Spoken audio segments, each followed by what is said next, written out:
It is Sunday, November 18th, 2018. Last Sunday, apparently, an Israeli commando group entered Palestinian territory on a mission. Now, reportedly, it was a raid on the headquarters of Hamas. They were in there to apparently assassinate enemy leaders. And they were met by Hamas military. One report has an Israeli helicopter picking up a half dozen men while soldiers kept Hamas militants at bay. After their escape, a Hamas militant attacked the bus in which they arrived with a sophisticated anti-tank weapon and blew it up. Hamas then followed this up with a barrage of over 300 rockets and mortars. At recent count, toward the end of the week, the total is more than 460, with the Israeli Air Force striking 160 targets within their territory. Now today, we found from the Times of Israel that Hamas is now claiming IDF soldiers were seeking to boost Israel's eavesdropping capability. That's why they were there. Initially, it was suggested that they were there to assassinate some high-level Arab leaders. Israel is reporting that one Special Forces soldier was killed. They also report extensive damage on Israeli communities in the south due to the incoming rockets from Gaza, and multiple civilians were injured.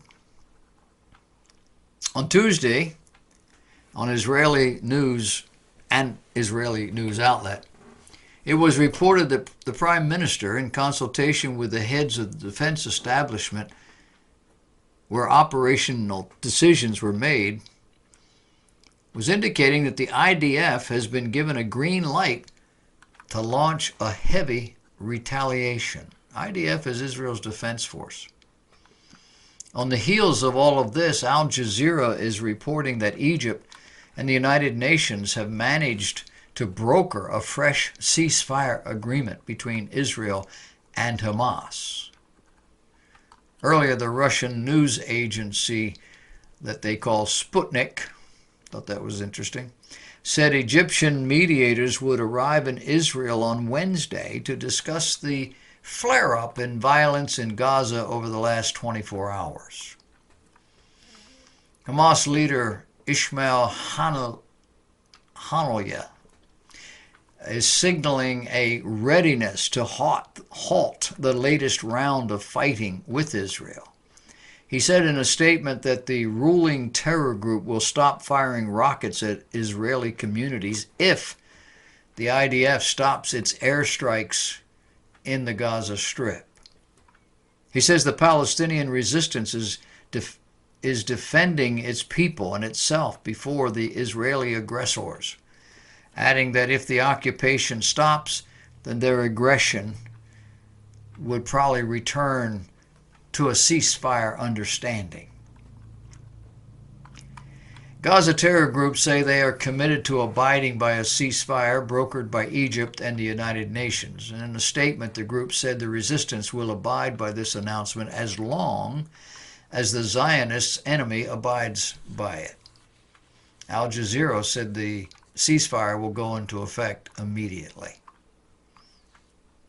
On Wednesday, Israeli Defense Minister Avigdor Lieberman abruptly resigned his post in protest over the ceasefire that was reached with the Gaza militants. He called it a surrender to terrorism. And some Israeli citizens agreed. All of this has sparked immediate calls for an early election. Lieberman's political faction is now at odds with Netanyahu's coalition government, with some saying the prime minister cannot continue to lead without them.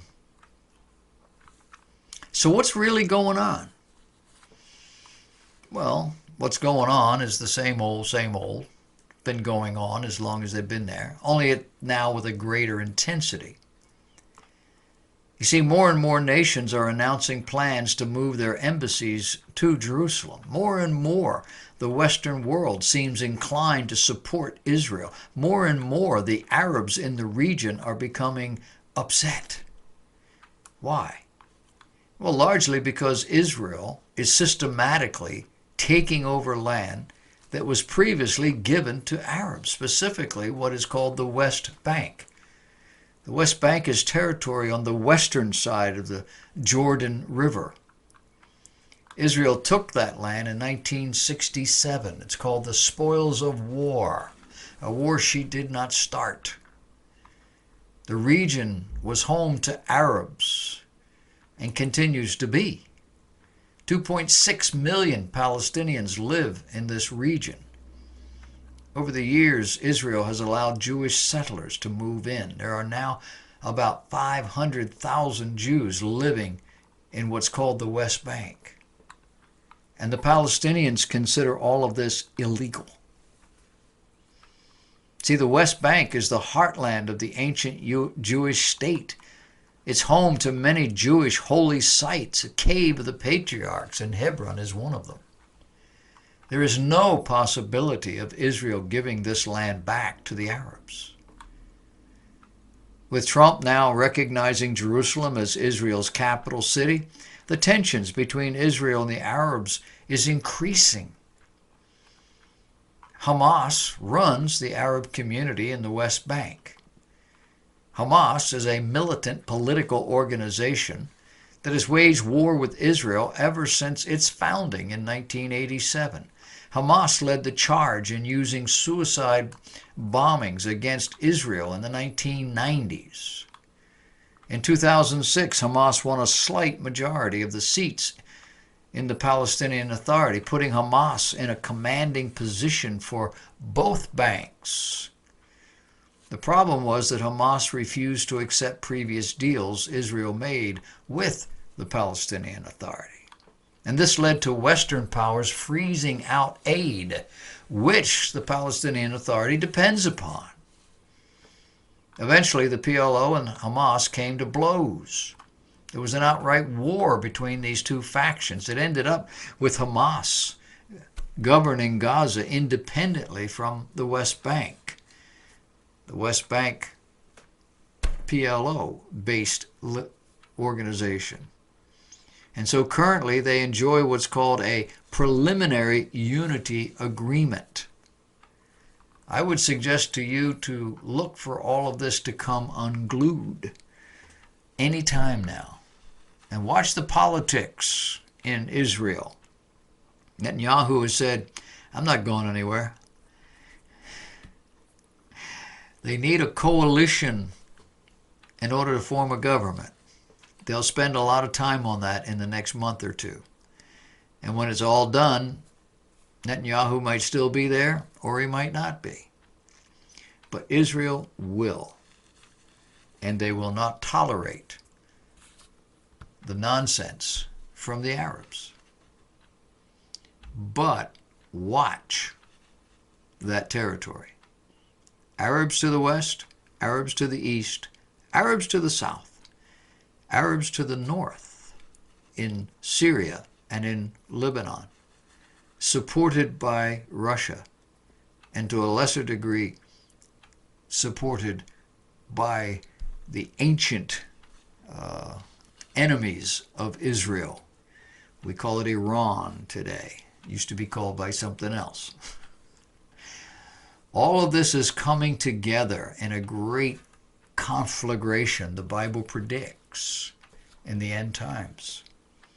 I'm going to talk a little bit about that at the end of the program. Stay with us.